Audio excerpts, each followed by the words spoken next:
So ito nga mga guys, magang maaga pa lang ay kumuha na pala kami ng lubi ngayon guys dahil may lutuin nga pala kami. So ito, nagsungkit nga pala kami ng lubi ngayon guys, ayan. At ito nga guys, agad-agad na nga namin itong kinudkod guys, ay ang aming lubi na nakuha. At meron nga dito at di makaintay guys, so tingnan nyo guys, hindi sa makapaghintay guys, ayan, tingnan nyo naman. Tal, matagal maluto yung mga tal.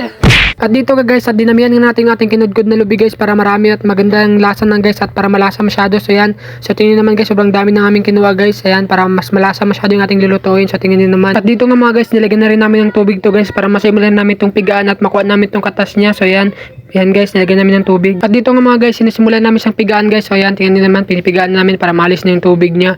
At yan guys, para malabas na yung gata niya guys. So yan. At ito nga, pinipigaan na nga namin. So tingnan nyo naman guys, so yan, naglabasan na yung mga gatas niya. Ayan, so yun na yung mga gata niya. So naglabasan na kasi pinipigaan na namin. Ayan, so para maluto natin at makaluto na tayo ng mablangka. So yan, pinipigaan na namin. So yan nga guys, so pinalutulit nga natin ating pagpiga dyan. So kalimang beses nga pala natin pinaulit-ulit na pigaan kasi sayang din naman. So meron pa yan guys, so pipigaan pa natin ulit yan kasi masasayang guys. So meron. At dito nga guys, yan na guys, pinigaan din namin ulit yan kasi sayang din naman. Ayan, so ulit lang ginawa namin.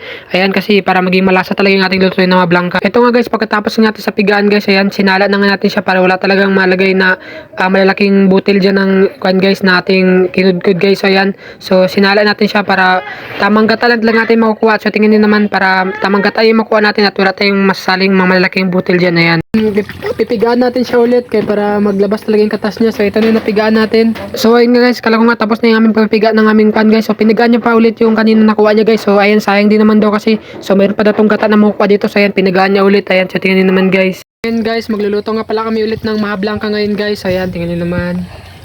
So ayan. At ito nga mga guys, sinara namin siya ulit na naman yan. Sinara namin siya ulit para matanggal talaga yung mga lalaking nasali na nyug dyan guys. So sinara namin ulit. So tingnan nyo naman guys. Ayan. Ayan. So ganyan na pala ginagawa namin dito guys. Ayan. So kung wala kaming magawa guys, andito yung mga kasama namin matatanda guys. Ayan. Nagluluto-luto sila. Ayan. Nag-aamot-amot kami dito guys para may makain kami. Ayan. Tingnan nyo naman guys. At so ito nga yung mga ingredients namin ngayon guys. Ayan. Cornstarch at saka ayan. Condensed milk na kwan guys. Ito may flavor na ubi. Para magkulay yung ating kwan guys, ating tawag nito. Ano ganyan te? Para magkulay yung ating mablangka. So ito, lagyan natin ng ganito guys. Ayan. Ayan na guys. Violet na yung kulay niya ngayon kasi mayroon na siyang flavor. Mas masarap na ngayon lulutuin namin ng mablangka ngayon guys kasi yung una guys. Kasi yung unang niluto namin guys, walang lakalasa-lasa kasi walang flavor yun ngayon. May flavor na guys.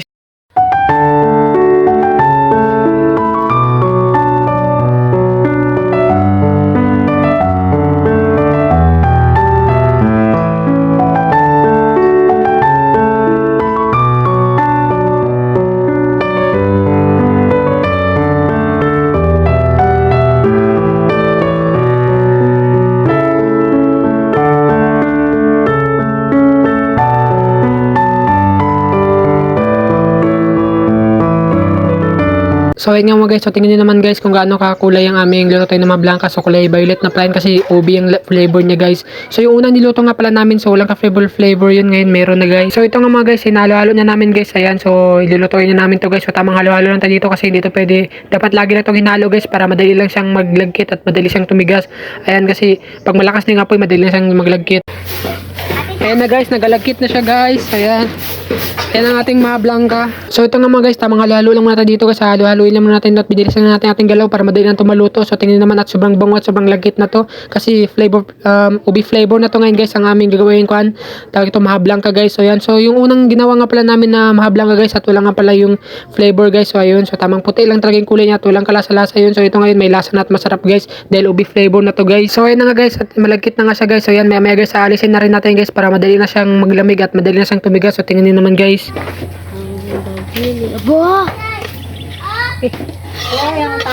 So ayan nga guys, nilagay na nga namin sa lalagyan niya guys para madali na siyang maglamig may at tumigas para masarap na guys at marakain na natin. So tingnan niyo naman, sobrang sarap niyan kasi ubi flavor niyan guys. Ayan, so tingnan niyo naman, sobrang sarap. So ayan nga guys, so ayan guys sila sa babagay, sobrang dami nila. Ayan, nagluluto sila. So ayan, so hindi ko na patagalin tong video guys, hanggang dito naman tayo guys. So marami palang salamat sa mga sumusuporta sa akin. So ito na yung naluto namin. So thank you guys, salamat guys. Huwag niyo kalimutan mag-subscribe at pindutin ang notification bell para laging updated guys. So bye bye guys, thank you.